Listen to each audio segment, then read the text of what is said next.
வணக்கம் நந்தனா வியூவர்ஸ். இன்றைக்கி வந்து அசோகா அல்வா எப்படி செய்கிறதுன்னு சொல்ல போகிறோம்.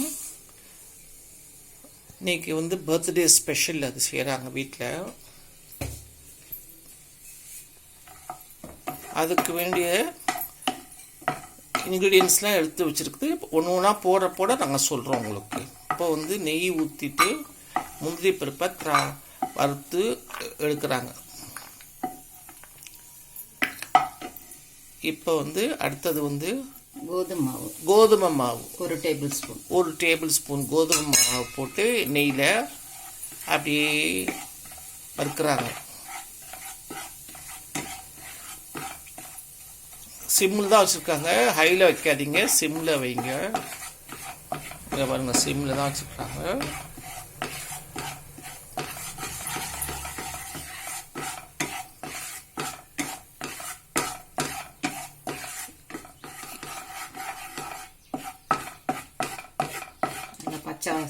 பச்சை வாசம் போகிற வரைக்கும் இப்படி நல்லா வறுக்கணும்.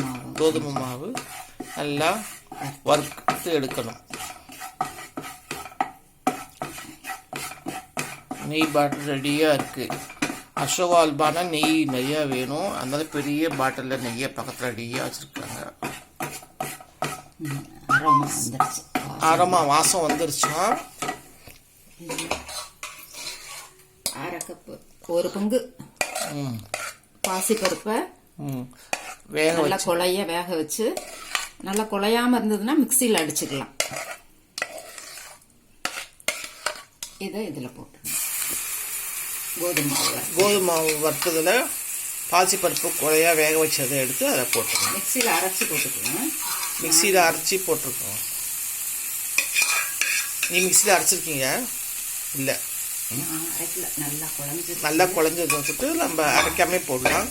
அப்படி குழையலைன்னா மிக்சியில் ஒரு அடி சுற்றி ஊற்றுனீங்கன்னா அந்த குழஞ்ச இது வந்துடும்.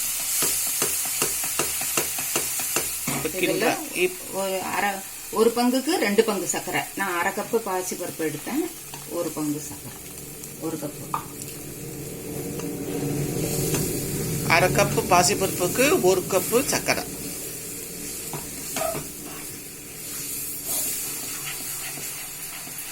இது கிண்டிக்கிட்டே தான் இருக்கணும். அல்வா செய்கிறதுக்கு கொண்டு கிண்டிக்கிட்டே, நெய் கிண்டல் ரெண்டும் தான் முக்கியம். கிண்டிக்கிட்டே இருந்தால் தான் அடி பிடிக்காமல் நல்லா சிம்மில் தான் வச்சுருக்கோம் நம்ம.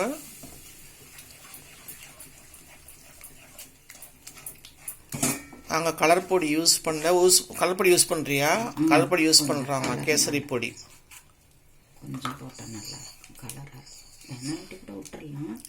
கொஞ்சம் கலர் பொடி யூஸ் பண்ணுறாங்க.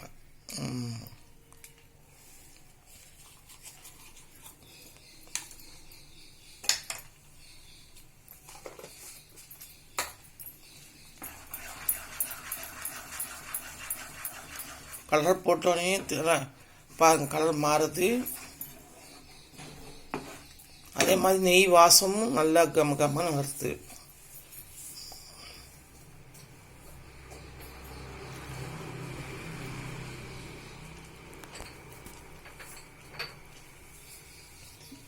ஒரு பிஞ்சு உப்பு போடுறாங்க.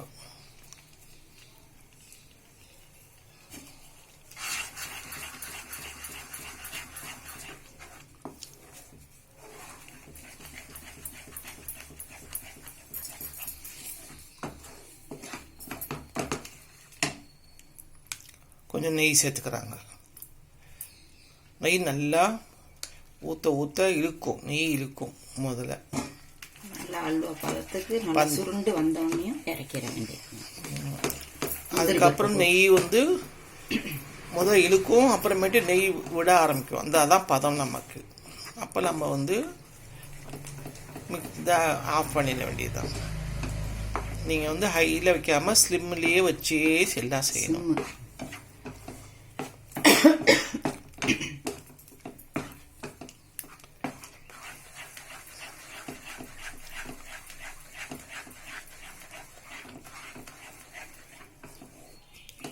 ரொம்ப டேஸ்டியாகவும் இருக்கும், நல்லாவும் இருக்கும்.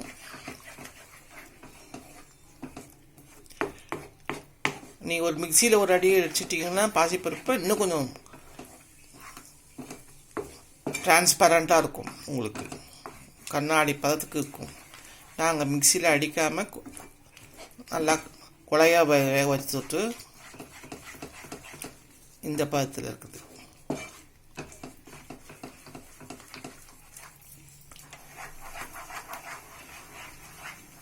பிள்ளைங்களுக்கு நம்ம வீட்டிலே செஞ்சு கொடுக்கறதுனால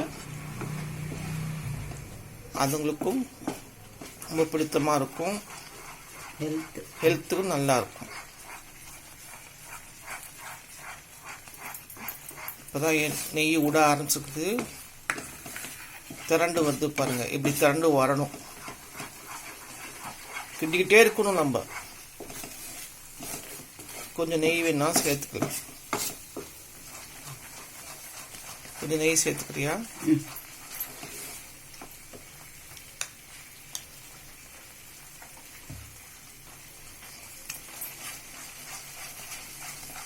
நாங்கள் ரொம்ப நெய் சாப்பிட்றதுனால கொஞ்சம் கொஞ்சமாக போட்டுக்கிறோம். பட் பொதுவாக இன்னும் கொஞ்சம் நெய் அசோகாவுக்கு நெய் இருக்கும்.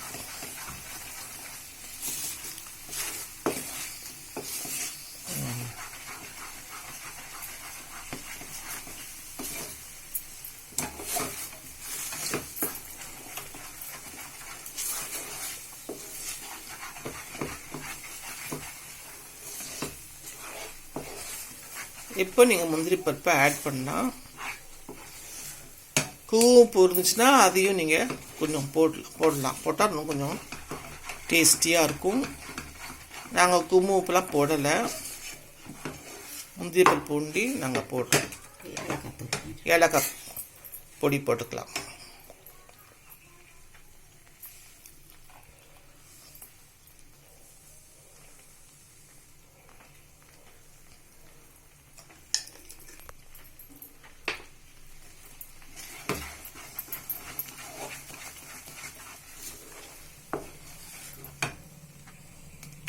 இது ஒரு பவுலில் எடுத்து வச்சுட்டு சாப்பிட்லாம். இல்லாட்டி சின்ன தட்டு இருந்து நெய் தடவிட்டு அதில் ஊற்றி கூட செய்யலாம்.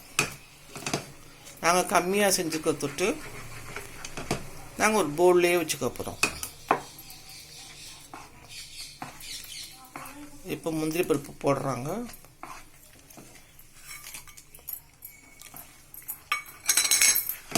முந்திரி பருப்பு போட்டு நல்லா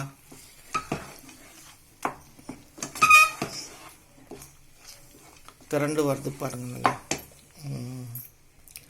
இப்போ வேணுன்னா நெய் இன்னும் கொஞ்சம் ஊற்றலாம்.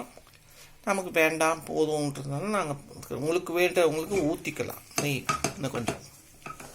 உங்களுக்கு பிடிச்சிருக்குன்னு நினைக்கிறேன்.